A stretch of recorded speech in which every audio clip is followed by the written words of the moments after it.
Same shirt, different day. Time for a review. So I was thinking about what I should review for today, and I was having a little difficulty, but then it hit me like an explosion. Like a big explosion. Like a really big explosion. I should talk about The Room. No, I'm talking about Mythbusters, of course. Mythbusters is one of those shows that I actually discovered relatively recently, and I love it.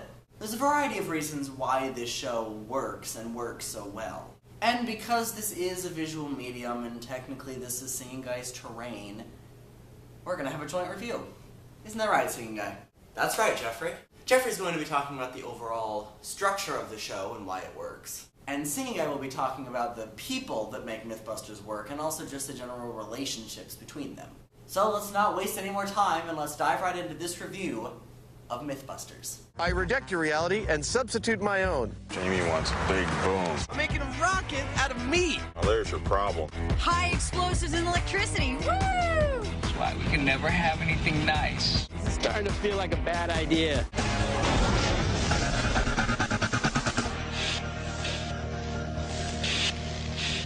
The structure of the show is kind of fascinating. It's treated very much like an educational show. I mean, you have the narrator, who has a pretty stereotypical narrator voice and uses extremely bad puns that you really can't help but laugh at. C4 cuisine is best enjoyed and is safest down home on the bomb range. You have the drawings that they have before each myth telling you what the myth is, and then occasional drawings of what has to be built for this particular myth. You have the little graphics that they show every now and then to show you exactly what's going to be happening in the myth before the myth itself happens. Can it really be true that a mere 8 ounces of water poured over a grease blaze will kickstart a 30-foot fireball? Or is it just a flash in the pan? And yet, they're not dealing with things that they want people to do very often. I mean, one of the things that Mythbusters tends to be synonymous with is explosions. They don't tend to have any episodes that don't include an explosion of some kind. And one of the things that I do really like about this is just the fact that they emphasize safety throughout this entire process. Everything they do, they make sure that they are completely and utterly safe before they do anything. And they urge everybody who watches not to do what they're going to do. A lot. I mean, they basically begin every episode with a disclaimer of themselves saying, don't try what you're about to see at home, because you're going to get hurt if you do. But also, this show can be really weird. I mean, you have the usual weirdness. These are weird people doing weird things, so of course the show itself is going to be weird. But sometimes they cut to things that just don't make sense. There's one in particular that I'm thinking of. I don't remember what episode it was, but there was a moment when Tori was going to explain what was about to happen with this myth. For whatever reason, it started with him starting to blow up a balloon that Carrie then popped. And then Tori just went on to explain what it was he was going to explain and never acknowledged what just happened. I don't know why exactly they showed this, but it's pretty hilarious. And of course there are moments when Cary Grant and Tori are messing around, or Adam is messing around, or sometimes Jamie is messing around, though not as often, and the narrator may comment on the fact that they're kind of messing around before the myth continues, but it's just those moments where they don't explain it that's weird. And really, even the moments when they do explain it, it's still weird. I mean, I don't know why they still show it to us, but, you know, they do. Showing them messing around just shows their personalities off so well, which, go figure, leads us perfectly into the next segment. Singing Guy? Thank you, Jeffrey. Now, obviously, there are a variety of, I guess you could call them recurring characters in Mythbusters. You know, it's the people like Alan Normandy and Frank Doyle and, of course, dear old Buster. But because this is already a fairly long video, and so we're kind of short on time, I'm going to go ahead and just talk about the core 5. So first, let's look at the 2 main Mythbusters, the people who have been doing this from the very beginning, Adam Savage and Jamie Heineman. I don't necessarily want to say that these two couldn't be more different, because they probably could, but they're still pretty different. On the one hand, you have Adam. Adam is very energetic and very excitable. He's also the one who tends to goof off the most. The way that I see it, Adam is kind of like the kid in a candy store. He runs around a lot, he goofs off a lot, he's just kind of crazy and very energetic, but he does eventually, get the work done. I feel like the best way to show this when it comes to Adam is just to show his laugh. Many people describe this as a cackle, and I think it fits very well, and it really does just kind of embody the person that is Adam. On the other hand, we have Jamie.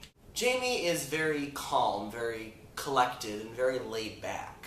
He still gets excited, and in many ways he gets as excited as Adam, but he just doesn't show it as much. He spends most episodes talking in that monotone voice. Even when he says things like, Jamie wants big boom, it's not Jamie wants big boom, it's Jamie wants big boom.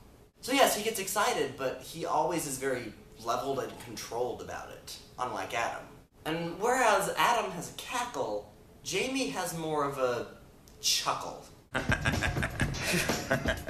Which again does show the major difference between these two. So we have two very opposite personalities, but they work so well together. And while bickering does occasionally occur, especially in high-stress areas if myths aren't going well, they always are able to reconcile when the myth does go well or when an explosion is imminent. And it's clear that they just have so much fun doing what they do.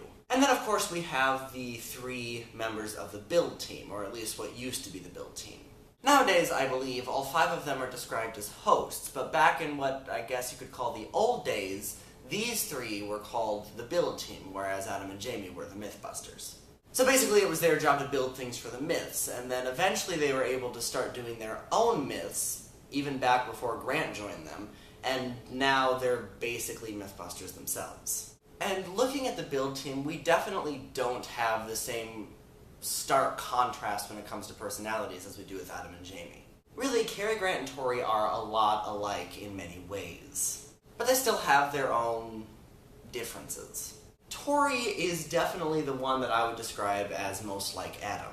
He's the goofball, he's the excitable one, and obviously the other 2 are excitable too, but it does seem that Tori has closer to Adam's level of excitement. And then we have Grant. Grant is the robot guy. Whenever any of the myths need some form of robot or some form of anything else, it tends to be Grant who builds it. And Grant does tend to goof around, but really I've noticed only when Tori's there. Grant is actually fairly level-headed, except when he's around Tori, then he basically becomes like Tori. And then there's Carrie, and Carrie is an interesting person. She's probably the closest thing to a sensible individual that the build team has. I mean, Carrie is the one that sometimes comes right out and says we're doing crazy things when Tori and Grant are off doing silly things. But like with Adam and Jamie, what I really love about these guys is just that they work so well together. I recently watched Grant's first episode when they took on a bunch of Hollywood myths, and he already looked like he belonged in this group of people. It wasn't an awkward transition when he came in. It really seemed like he had been there from the very beginning. And these guys work so well together, and it's obvious that they just have a blast doing what they do.